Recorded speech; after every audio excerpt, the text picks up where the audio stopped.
মিম্মির গল্পের ঝুড়ি চ্যানেলে আপনাদের সবাইকে স্বাগতম। আজ শুরু করতে যাচ্ছি প্রখ্যাত কথাসাহিত্যিক হুমায়ুন আহমেদের কিশোর উপন্যাস বোতল ভূত। ব্যক্তিগতভাবে এই উপন্যাসটি আমার অত্যন্ত পছন্দের একটি উপন্যাস। আজ শুরু করতে যাচ্ছি উপন্যাসটির প্রথম পর্ব। আমাদের ক্লাসে মুনির ছেলেটা একটু অদ্ভুত ধরনের, কারো সঙ্গে কথা বলে না, সবসময় পেছনের বেঞ্চিতে বসে, ক্লাসের সারাটা সময় জানালা দিয়ে বাইরে তাকিয়ে থাকে। স্যার কিছু জিজ্ঞেস করলে চোখ পিটপিট করতে থাকে। তখন তার মুখ দেখে মনে হয় সে স্যারের একটি কথাও বুঝতে পারছে না। মুনিরের এই স্বভাব স্কুলের সব স্যাররা জানেন, কাজেই কেউ তাকে কিছু জিজ্ঞেস করেন না। শুধু আমাদের অঙ্ক স্যার মাঝে মাঝে ক্ষেপে গিয়ে বলেন, কথা বলে না, ঢং ধরেছে, 4 নম্বরই বেদ দিয়ে আচ্ছা করে পেটালে ফরফর করে কথা বলবে। আমাদের স্কুলের কমন রুমে নম্বর দেয়া নানান রকমের বেত আছে। বেত যত চিকন তার নম্বর তত বেশি। 4 নম্বরই বেত খুব চিকন বেত, 1 নম্বরই বেত সবচেয়ে মোটা। কথায় কথায় বেতের কথা তুললেও অঙ্ক স্যার কখনো বেত হাতে নেন না, কিন্তু এক একদিন মুনিরের উপর অসম্ভব রাগ করেন, যেমন আজ করেছেন। রাগে তার শরীর কাঁপছে, মুখ দিয়ে ফেনা বের হচ্ছে। স্যার চৌবাচ্চার একটা অঙ্ক করতে দিয়েছেন, জটিল অঙ্ক। একটা পাইপ দিয়ে পানি আসছে, একটা ফুটো দিয়ে চলে যাচ্ছে, কিছুক্ষণ পর ফুটো বন্ধ করে দেয়া হলো। এইসব হাবিজাবি। মুনির ফট করে অঙ্কটা করে ফেলল। আমি মুনিরের পাশে বসেছি, কাজেই ওর খাতা দেখে আমিও করে ফেললাম।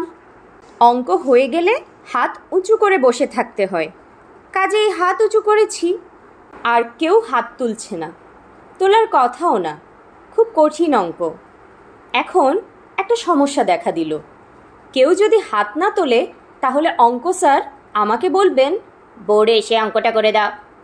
বিরাট সমস্যা হবে। আমি চট করে হাত নামিয়ে ফেললাম। স্যার হুঙ্কার দিয়ে বললেন, হাত তুলে নামিয়ে ফেললি কেন? অঙ্ক হয় নাই? জি না স্যার। দেখি খাতা নিয়ে আয়। খাতা নিয়ে গেলাম। স্যার খাতা দেখে গম্ভীর গলায় বললেন, এই তো হয়েছে, হাত নামালি কেন?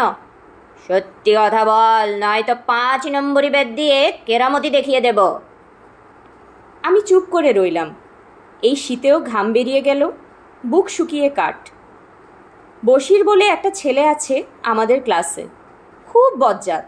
তার জীবনের লক্ষ্য হচ্ছে মানুষকে বিপদে ফেলা। যদি কোনো স্যার ব্যাত আনতে বলেন, বশির আনন্দে হেসে ফেলে। বিনয় গলে গিয়ে বলে, স্যার আমি নিয়ে আসি। যদি কোনো ছেলেকে নীল ডাউন করে রাখা হয়, বশিরের মুখ আনন্দে উজ্জ্বল হয়ে ওঠে। সে বড় মজা পায়। আজও তাই হলো। যেই সে দেখল অঙ্ক স্যার 5 নম্বরই বেতের কথা বললেন, অমনি সে বলল, ও স্যার মুনিরের খাতা থেকে টুকলিফাই করেছে, আমি দেখেছি। স্যারের মুখ অন্ধকার হয়ে গেল। বশির দাঁত বের করে বলল, বেত নিয়ে আসি স্যার। জানিয়ে আয়। কয় নম্বর আনবো স্যার? 5 নম্বরই আন। দেখ আজ কেরামতি কাকে বলে। বশির লাফাতে লাফাতে বেত আনতে গেল। অঙ্ক স্যার মুনিরকে জিজ্ঞেস করলেন, হুমায়ুন তোর খাতা থেকে টুকেছে? মুনির তার স্বভাব মতো চুপ করে রইল। হ্যাঁ না কিছুই বলল না। মুনির ক্লাসে কখনো কথা বলে না। কথা বল, নয়তো আজ তোর কেরামতিও বের করব। বেটা মৌন বাবাজি, কথা বলে না, কথা বল, নয়তো তোর একদিন কি আমার একদিন। মুনির উদাস দৃষ্টিতে জানালা দিয়ে বাইরে তাকালো। ততক্ষণে বশির চলে এসেছে। আনন্দে সে ঝলমল করছে। অঙ্ক স্যার গম্ভীর গলায় বললেন, 2 জনে 25 ঘা করে বেত খাবি, কত ধানে কত চাল বের হয়ে যাবে। ক্লাস 6-এ পড়ে, এর মধ্যে এই খাতা দেখে লেখা শিখে গেছে। মামদোবাজি। আরেকজন দরবেশ মৌনি বাবা। দেখি হাত পাত, 2 হাত। আমি হাত পাতলাম। বশির আনন্দে ঠিক করে হেসে ফেলল। আমি অবশ্যই খুব ব্যথা পেলাম না। নিঃশ্বাস বন্ধ করে রাখলে আর হাত শক্ত করে রাখলে বেশি ব্যথা পাওয়া যায়। আমি ঘন ঘন নিঃশ্বাস নিতে লাগলাম আর হাত খুব নরম করে ফেললাম। মুনিরের কোনো শাস্তি হলো না, হবে না আমি জানতাম। কারণ ও খুব ভালো ছেলে। গন্ডারের ইংরেজি কি তা সে চট করে বলে দিতে পারবে, শুদ্ধ বানানে। অবশ্যই মুখে বলবে না, খাতায় লিখে দিবে। ওর একটাই দোষ, কথা বলে না। এই দোষের জন্যই তার শাস্তি হয় না। অঙ্ক স্যার একটা বক্তৃতা দিলেন, যার সারমর্ম হচ্ছে শারীরিক শাস্তির তিনি ঘোর বিপক্ষে, কিন্তু এই ক্ষেত্রে দিলেন কারণ অপরাধ গুরুতর, ক্ষমার অযোগ্য। এই বয়সে যে টুকলিফাই করে, বড় হয়ে সে কী করবে, ইত্যাদি ইত্যাদি। আমি আমার নিজের জায়গায় ফিরে যেতেই বসির চিকন গলায় বলল, 25 ঘা বেদ দেওয়ার কথা স্যার, আপনি মাত্র 13টা দিয়েছেন, 12টা বাকি রইল স্যার। বসিরটা এমন বজ্জাত, রাগে আমার গা জ্বলতে লাগলো। কিন্তু কিচ্ছু করার নেই, হজম করতে হবে। সুযোগ মতো একটা ব্যবস্থা করতেই হবে। ফুটবলের মাঠে বেকায়দা ল্যাং মেরে ফেলে দিতে হবে, কিংবা লাল পিঁপড়ার বাসা মাথায় টুপির মতো পরিয়ে দিতে হবে। আমাকে শাস্তি দিয়ে অঙ্ক স্যারের বোধহয় মনটা খারাপ হয়েছে, কারণ তিনি দেখি মাথা নিচু করে চুপচাপ বসে আছেন। অন্য সময় হলে এতক্ষণ বোর্ডে চলে যেতেন এবং ঝড়ের মতন একটির পর একটি অঙ্ক করতে থাকতেন। আমাদেরও নিঃশ্বাস ফেলার সময় থাকতো না, টপাটপ খাতায় তুলতে হতো। আজ সেরকম কিছু হচ্ছে না। স্যার আড়ে আড়ে তাকাচ্ছেন আমার দিকে। চিৎকার চেঁচামেচি করলেও স্যারের মনটা খুব নরম। কোনো ছেলের অসুখ হয়েছে শুনলে তিনি তার বাসায় যাবেন, বাঁচখাই গলায় বলবেন, কি যে যন্ত্রণা করিস, আবার অসুখ বাঁধালি, তাড়াতাড়ি ভালো হ, নয়তো চট দিয়ে দাঁত ফেলে দেব। মনির এখনও দাঁড়িয়ে শাস্তির অপেক্ষা করছে। বেশ ভয়ও পেয়েছে, অল্প অল্প কাঁপছে। অঙ্ক স্যার বললেন, তুই দাঁড়িয়ে আছিস কেন, বস। মনির বসল, আর চোখে কয়েকবার তাকালো আমার দিকে। তারপর হঠাৎ আমাকে অবাক করে দিয়ে বলল, এই হুমায়ুন, ভূত পুষবি? আমি আকাশ থেকে পড়লাম। বলে কি, ভূত পুষব মানে? ভূত কি কুকুর ছানা নাকি? মনির ফিস ফিস করে বলল, আমি আজ সন্ধ্যায় একটা ভূতের বাচ্চা আনতে যাব। ভূতের বাচ্চা আনতে যাবি মানে? ভূতের বাচ্চা পাওয়া যায় নাকি? একজন আজ আমাকে একটা ভূতের বাচ্চা দেবে, সন্ধ্যার সময় যেতে বলেছে, তুই যাবি? আমি কি বলবো ভেবে পেলাম না। মনিরটা এমন আগ্রহ করে তাকাচ্ছে, আমার মার খাওয়া দেখে হয়তো তার মায়া লেগেছে, এখন আমাকে খুশি করতে চায়। হুমায়ুন, যাবি? যাব। খবরদার কাউকে বলবি না। আচ্ছা, বলবো না। কোনো কথা কাউকে না বলে থাকা কষ্টের ব্যাপার। তখন কথাটা পেটের মধ্যে বড় হতে থাকে, পেট গুড়গুড় করে, খুব অস্বস্তি হয়। এই জন্য কোনো কথা বেশিক্ষণ পেটে রাখতে নেই। খুব গোপনীয় কথাগুলি বটগাছকে বলে পেট হালকা করতে হয়। বটগাছ সেই কথা কাউকে বলতে পারে না বলে আর কেউ জানতে পারে না। স্কুল ছুটির পর আমরা রওনা হলাম। ব্রহ্মপুত্রের পাড় ধরে ধরে অনেক দূর যেতে হলো। কেওটখালির কাছাকাছি এসে নদী পার হলাম। শীতকাল, কাজেই বেশি পানি নেই। খেয়া নৌকা আছে, 10 পয়সা করে নেয়। মুনির পয়সা দিয়ে দিল। সন্ধ্যা এখনও হয়নি, এর মধ্যে চারদিক অন্ধকার। গাছপালার ভেতর দিয়ে যাচ্ছি। একসময় দোতলা একটা বাড়ির সামনে এসে দাঁড়ালাম। গাছপালায় ঢাকা জঙ্গুলে জায়গায় শ্যাওলা ঢাকা এক বাড়ি, লোহার গেট। সেই গেটে বাড়ির নাম লেখা শান্তিনিকেতন। আমি ভয়ে ভয়ে বললাম, কোথায় নিয়ে এলি? এটা কার বাড়ি? আমার এক আত্মীয়ের বাড়ি, দুঃসম্পর্কের নানা হয়। এ লোকই তোকে ভূতের বাচ্চা দেবে? গুল ছেড়েছে। না, গুল ছাড়েনি। কি করে বুঝলি গুল ছাড়েনি? চেহারা দেখলে তুইও বুঝবি, সন্ন্যাসীর মতো চেহারা। সন্ন্যাসীরা কি গুল ছাড়ে? অনেকক্ষণ দরজা ধাক্কাবার পর যিনি দরজা খুললেন তাকে দেখে আমি অবাক। অবিকল রবীন্দ্রনাথ ঠাকুর, ঠিক সেরকম লম্বা দাড়ি, সাদা বাবরি চুল, লম্বা একজন মানুষ, পরনে আলখাল্লার মতন লম্বা একটা পোশাক, গলার স্বরও কি গম্ভীর। দাঁড়িয়ে আছিস কেন, ভেতরে আয়। সঙ্গে এটি কে? আমার বন্ধু, এও ভূতের বাচ্চা নেবে। আমি কি দোকান দিয়ে বসেছি নাকি, যেই আসবে একটা করে ভূতের বাচ্চা দিয়ে দেব? একটা দেব বলেছিলাম, একটাই পাবি। ভেতরে এসে বস। আমরা সিঁড়ি ভেঙে দোতলার একটা ঘরে ঢুকলাম। সেই ঘরে বই ছাড়া আর কিছুই নেই। মেঝে থেকে ছাদ পর্যন্ত শুধু বই আর বই। মাঝখানে একটা ইজি চেয়ার ছাড়া আর কোনো আসবাব নেই। ইজি চেয়ারের পাশে ছোট্ট একটা টেবিলে একটা অদ্ভুত ধরনের টেবিল ল্যাম্প। উনি বোধহয় এখানে বসেই বই পড়ছিলেন। তোরা দাঁড়িয়ে আছিস কেন? বস। মেঝেতে পা ছড়িয়ে বস, নাকি মেঝেতে বসলে তোদের মান যাবে? আমরা পা ছড়িয়ে মেঝেতে বসে পড়লাম। আমার একটু ভয় ভয় করছে। কিছু খাবি তোরা? জি না। ভূতের বাচ্চা যে নিবি, কোনো পাত্র এনেছিস? মুনির না সূচক মাথা নাড়ল। ভদ্রলোক বিরক্ত হয়ে বললেন, কিছু নিয়ে আসিসনি? তাহলে নিবি কি করে? পকেটে করে তো আর নিতে পারবি না। ভূত হচ্ছে হাওয়ার তৈরি। আচ্ছা দেখি ঘরে কিছু আছে কি না। তিনি আমাদের বসিয়ে রেখে চলে গেলেন। বুঝতে পারছি বাড়িটা অনেক বড়, অনেকগুলি ঘর, কিন্তু এই ঘরটি ছাড়া অন্য কোনো ঘরে বাতি জ্বলছে না। লোকজনেরও কোনো সাড়া নেই। আমি ফিসফিস করে বললাম, এই বাড়িতে আর কেউ থাকে না? না। ওর নাম কি? আগে অন্য নাম ছিল, এখন ওকে রবিবাবু বলে ডাকতে হয়। রবিবাবু না ডাকলে রাগ করেন। আমি ডাকি রবি নানা। উনি কি করেন? কিছু করেন না, শুধু বই পড়েন আর কবিতা লিখেন। কবিতা লিখেন কেন? নোবেল প্রাইজ দরকার তো, এই জন্য কবিতা লিখেন। কবিতা না লিখলে নোবেল প্রাইজ পাওয়া যায় না। তুই আর কথা বলিস না তো, চুপ করে থাক। বেশি কথা বললে উনি রাগ করেন। আমি চুপ করে গেলাম। ভদ্রলোক ঢুকলেন হাতে ছোট্ট একটা হোমিওপ্যাথি ওষুধের শিশি নিয়ে। ভূতের বাচ্চা কি উনি এর মধ্যে ভরে দেবেন? কি সর্বনাশ! বোতল একটা পাওয়া গেছে, গরম পানিতে ধুতে হবে, সময় লাগবে। আমি কিছু বলবো না করেও বলে ফেললাম, এত ছোট বোতলের মধ্যে থাকবে? আমার কথায় ভদ্রলোক অত্যন্ত রেগে গেলেন। চোখ বড় বড় করে বললেন, ছোট্ট একটা কলসির মধ্যে যদি বিশাল দৈত্য থাকতে পারে, হোমিওপ্যাথির শিশির মধ্যে ভূতের বাচ্চা থাকতে পারবে না? আমি কিছু বললাম না। ভদ্রলোক ধমকের সুরে বললেন, জবাব দাও, পারবে কি পারবে না? পারবে। That's good.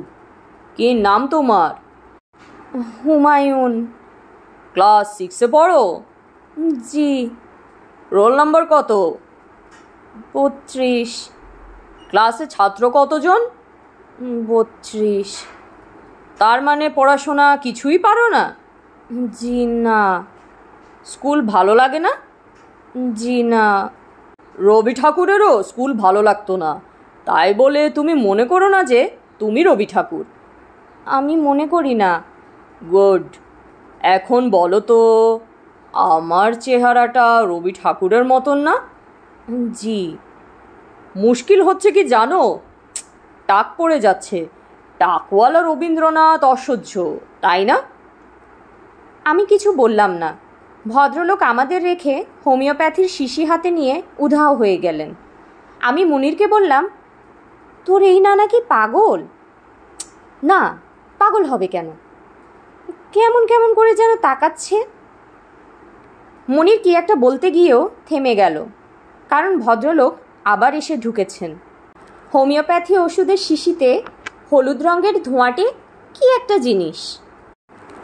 সাবধানে রাখবি, মুখ গালা দিয়ে সিল করে রেখেছি। খবরদার, সিল ভাঙবি না। মাঝে মাঝে চাঁদের আলোতে রাখবি, এরা চাঁদের আলো খায়। ব্রহ্মপুত্রের পাড় দিয়ে বোতল হাতে নিয়ে হাঁটবি, এরা টাটকা বাতাস পছন্দ করে। আমি বললাম, বোতলের ভেতরে তো বাতাস যাবে না। ভদ্রলোক কড়া গলায় বললেন, এই ছেলে তো বেশি কথা বলে। এই শোনো ছোকরা, কথা কম বলবে। জি আচ্ছা। এখন বাড়ি চলে যাও। যাবার আগে একটা কবিতা শুনে যাও, টাটকা কবিতা। আজ বিকালে লিখেছি, 2 ঘন্টা মতো হয়েছে, এখনও বাসি হয়নি।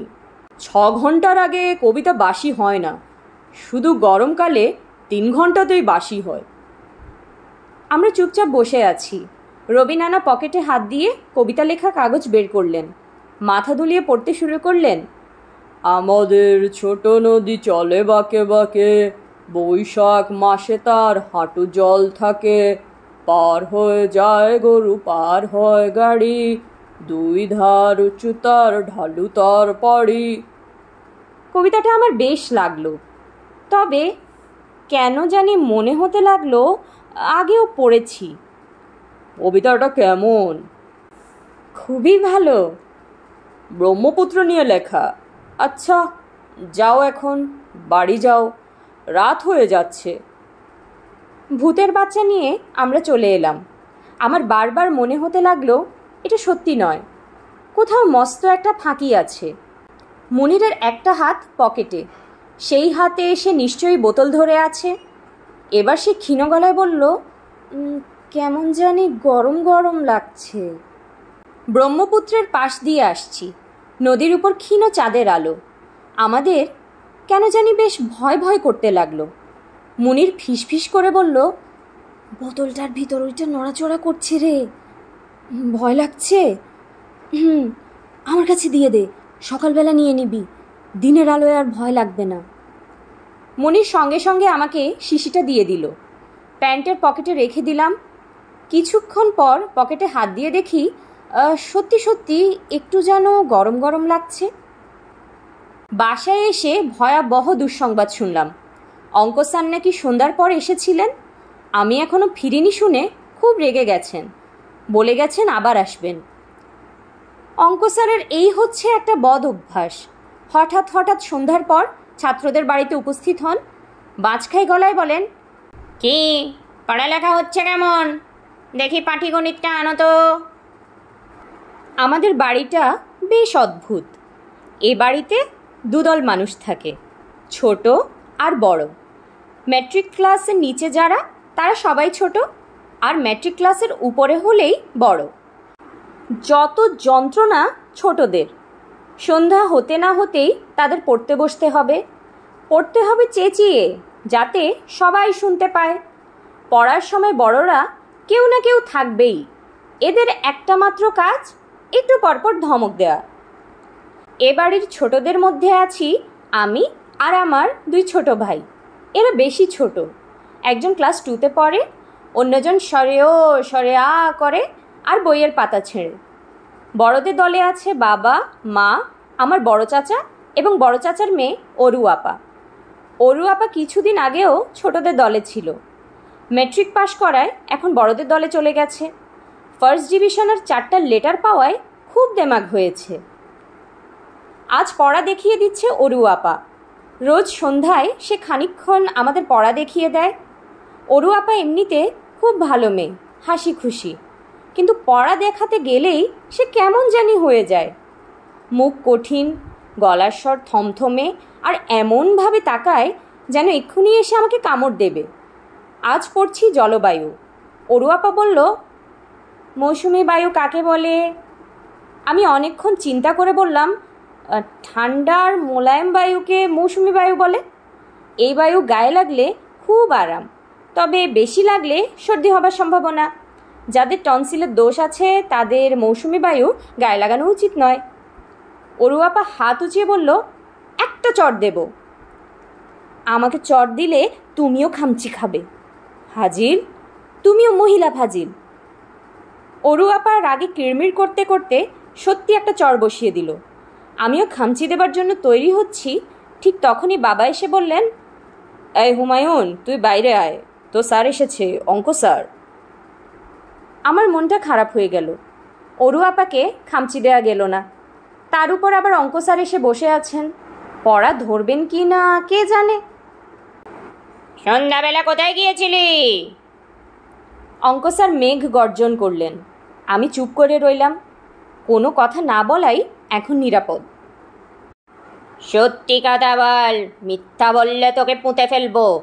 বেয়াদপের ঝাড়, সন্ধ্যাবেলা ঘুরে বেড়ানো, বল কোথায় ছিলি? আমি আমতা আমতা করে বললাম, ভূতের বাচ্চা আনতে গিয়েছিলাম স্যার। কি বললি? একজনের কাছ থেকে একটা ভূতের বাচ্চা আনতে গিয়েছিলাম। এনেছিস? জি। কোথায়? আমার পকেটে স্যার। অঙ্ক স্যার হতভম্ব হয়ে তাকিয়ে রইলেন। তার নাক ফুলে ফুলে উঠতে লাগলো। ভীষণ রেগে গেলে স্যারের এরকম হয়। আমি খুব ঘামতে লাগলাম। না জানি কি হয়। ভূতের বাচ্চা আনতে গিয়েছিলে? জি স্যার। কোথায় সেই ভূতের বাচ্চা? পকেটে স্যার, প্যান্টের পকেটে। বের কর। আমি বের করলাম। ছোট্ট হোমিওপ্যাথির শিশি, গালা দিয়ে মুখ বন্ধ করা, ভেতরে ধোঁয়াটে একটা কিছু। এই তোর ভূতের বাচ্চা? জি স্যার। আজ আর কিছু বললাম না। এইসব বাজে বাজে জিনিস বিশ্বাস করার জন্য কাল কঠিন শাস্তি হবে। কাল তুই তোর ভূতের বাচ্চা নিয়ে স্কুলে আসবি, দেখবি 5 নম্বরই বেতের কেরামতি। আমি হাঁপ ছেড়ে বাঁচলাম। কাল যা হবার হোক, আজ রাতটাই তো নিস্তার পাওয়া গেল, এই বা কম কি। ভূতের কথা শুনে বাড়িতে একটা হইচই পড়ে গেল। সবাই ভূতের বাচ্চা হাতে নিয়ে দেখতে চায়। দেখতে চাইলেই তো আর হাতে দেওয়া যায় না, হয়তো ফট করে হাত থেকে ফেলে দেবে। একমাত্র অরু আপাই ভূতের ব্যাপারে কোনো আগ্রহ দেখালো না। অরু আপা সায়েন্সে পড়ে।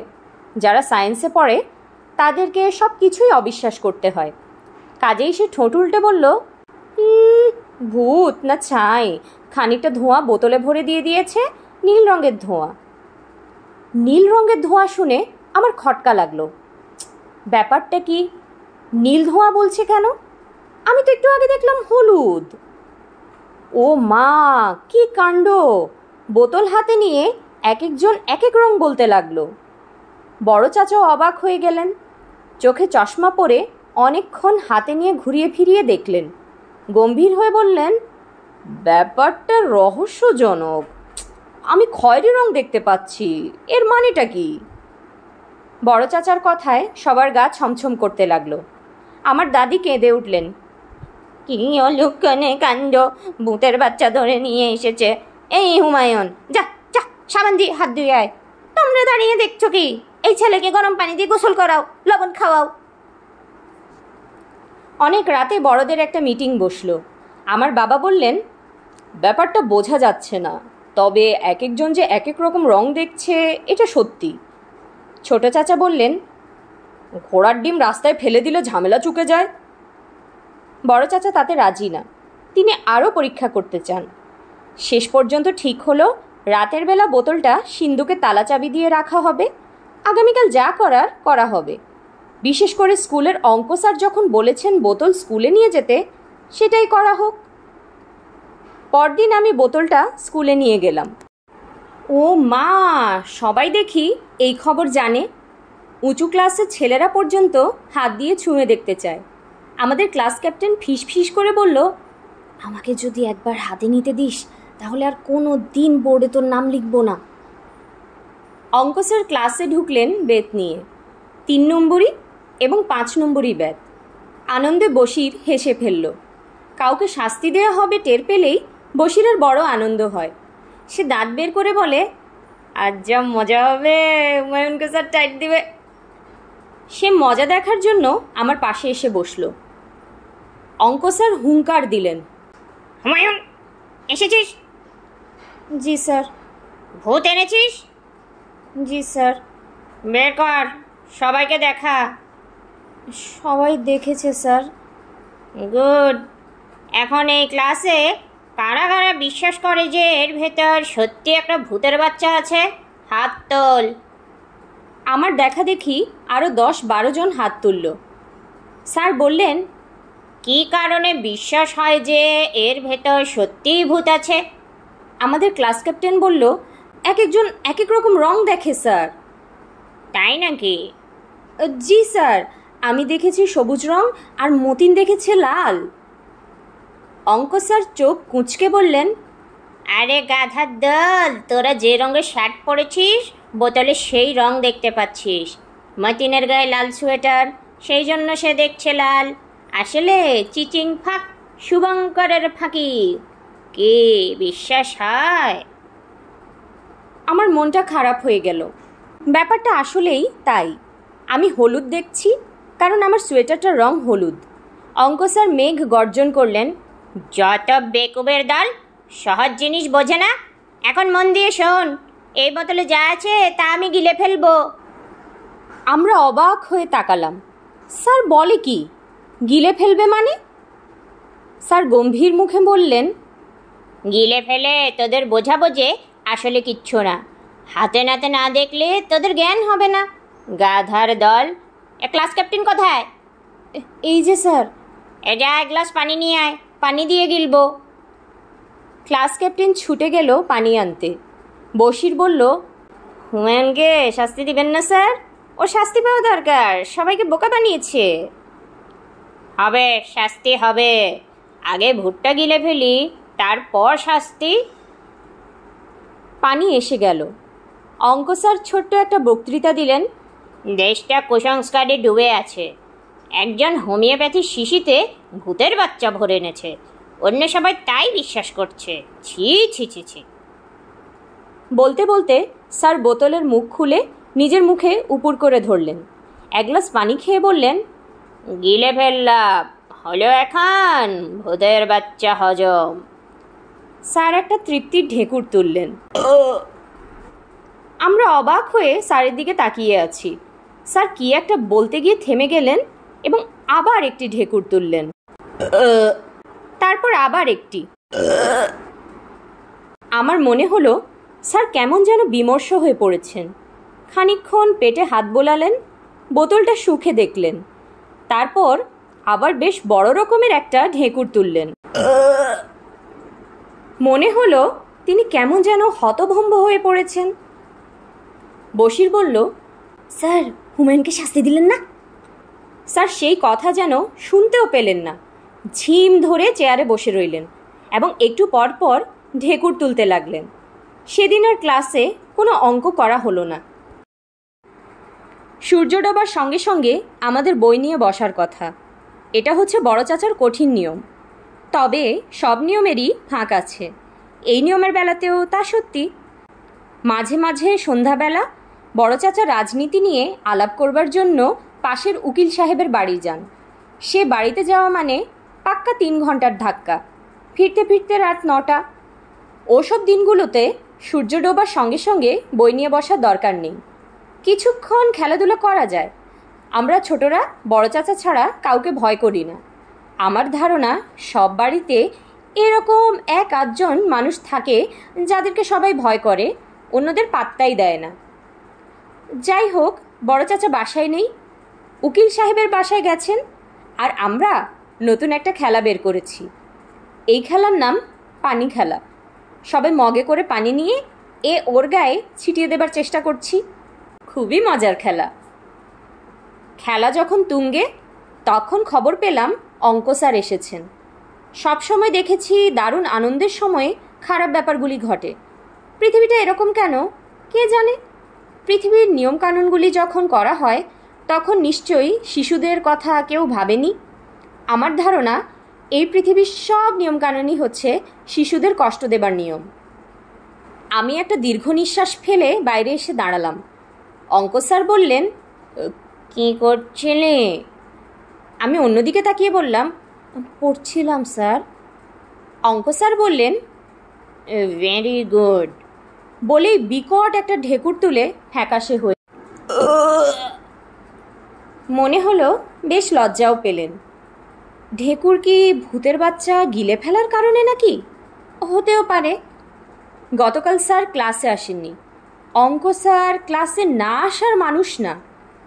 অঙ্ক স্যারকে কেমন রোগা রোগা লাগছে, মুখ শুকনো, চোখ লাল, মনে হচ্ছে রাতে ঘুমোতে পারেননি। গায়ে চাদর জড়িয়ে ক্লান্ত ভঙ্গিতে বসে আছেন এবং একটু পরপর ঢেকুর তুলছেন।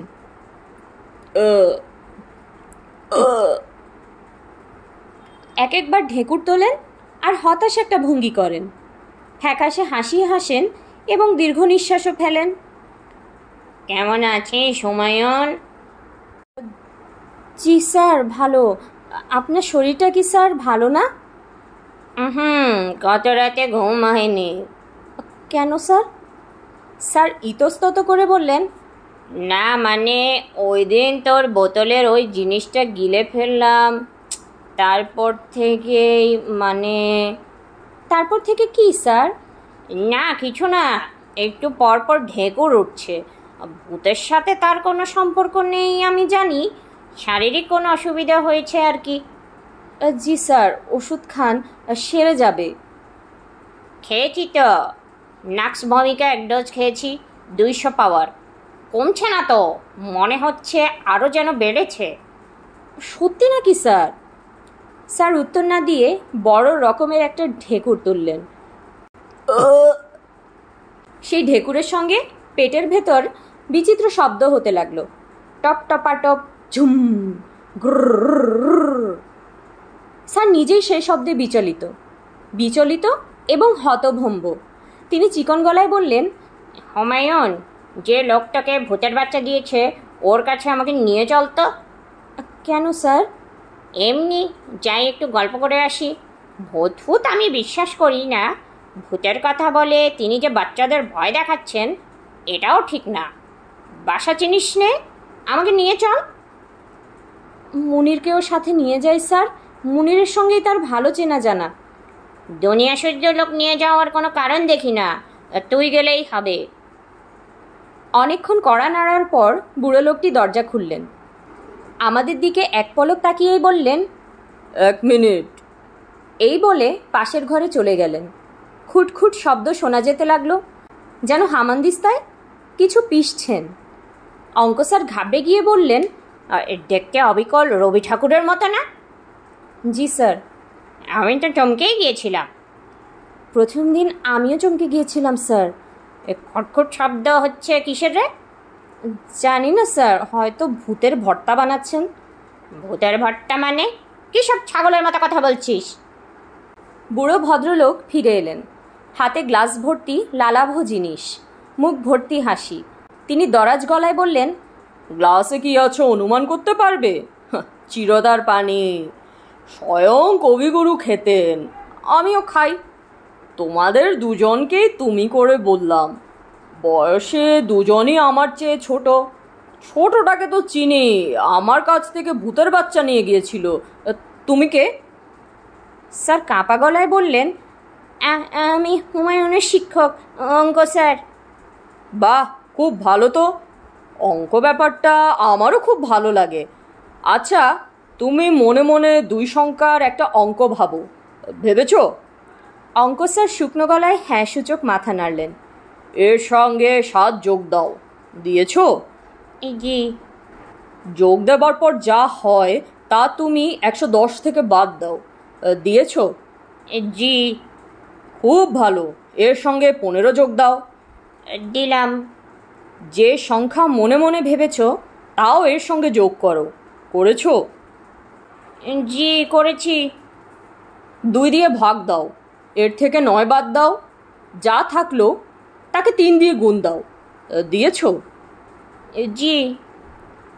তোমার উত্তর হলো গিয়ে 150। কি হয়েছে? জি হয়েছে। আশ্চর্য তো। অঙ্ক স্যার হতভম্ব হয়ে তাকিয়ে রইলেন।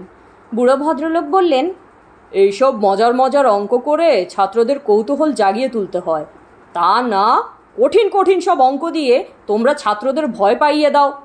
অঙ্ক একটা মজার জিনিস, তোমরা সেই মজাটাই ছাত্রদের দিতে পারো না। খুব খারাপ।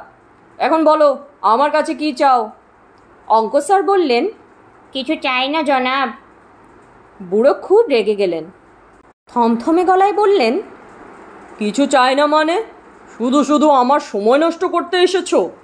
আর একটু পর পর এমন বিশ্রী ঢেকুর তুলছো কেন? কি হয়েছে? অঙ্ক স্যারের মুখটা কেমন কালো হয়ে গেল। আমার দিকে একবার করুণ চোখে তাকিয়ে মাথা চুলকাতে লাগলেন। আমি বললাম, আপনি আমাকে যে ভূতের বাচ্চাটা দিয়েছিলেন অঙ্ক স্যার সেটা গিলে ফেলেছেন, তারপর থেকে শুধু ঢেকুর উঠছে, স্যারের বড় কষ্ট। বুড়ো অবাক হয়ে বললেন, ভূতের বাচ্চা গিললে কেন? ভূত কি কোনো খাদ্যদ্রব্য? বলো, এটা কি কোনো মজাদার কিছু? স্যার আমতা আমতা করছেন, কোনো জবাব দিচ্ছেন না। কে চুপ করে আছো কেন? জবাব দাও, কেন ভূতের বাচ্চা গিললে? ভূত বললে যে কিছু নেই, এটা ছাত্রদের বোঝাবার জন্য। কিছু যদি নাই থাকে তাহলে তোমার পেটে যে জিনিসটা গজগজ করছে সেটা কি? বলো, কি সেটা? না মানে অসুখ বিসুখ কিছু হয়েছে বোধহয়। অসুখ বিসুখ কিছু না, ভূতের বাচ্চা হজম হচ্ছে না। দাঁড়াও দেখি কি করা যায়। নাকের ফুটো দিয়ে বের করে দিচ্ছি, সময় লাগবে, চট করে হবে না। 50টা বৈঠক দিতে হবে, 3 সের গরম পানি খেতে হবে, মুরগির পালক দিয়ে নাকে সুরসুরি দিতে হবে, তখন খুব হাঁচতে থাকবে, সেই হাঁচির সঙ্গে ভূত বেরিয়ে আসবে। অনেক যন্ত্রণা। আমরা দুজন বাসায় ফিরে চলেছি। বুড়ো ভদ্রলোক ভূতের বাচ্চাটা বের করে আবার বোতলে ভরে আমাকে দিয়ে দিয়েছেন। অঙ্ক স্যারের ঢেকুর তোলা বন্ধ হয়েছে, তবে তিনি খুব গম্ভীর। একবার শুধু বললেন, ব্যাপারটা পরিষ্কার কিছু বুঝতে পারছি না। আমি বললাম, তাহলে কি স্যার ভূত আছে? আরে না, ভূত আবার কি? ওই বুড়ো আমাদেরকে বোকা বানিয়েছে। বেটা মনে হচ্ছে বিরাট ফাজিল। কিন্তু স্যার, আপনার তো ঢেকুর বন্ধ হয়েছে। স্যার কিছু বললেন না। তাকে খুব চিন্তিত মনে হলো, যেন কিছুতেই হিসাব মেলাতে পারছেন না। শুনছিলেন প্রখ্যাত কথা সাহিত্যিক হুমায়ুন আহমেদের কিশোর উপন্যাস বোতল ভূত। আজ শেষ হলো উপন্যাসটির প্রথম পর্ব। পরবর্তী পর্বগুলো শোনার জন্য অনুগ্রহ করে চ্যানেলটি সাবস্ক্রাইব করবেন এবং গল্প পাঠ ভালো লাগলে লাইক এবং শেয়ার দিয়ে পাশে থাকবেন। ধন্যবাদ।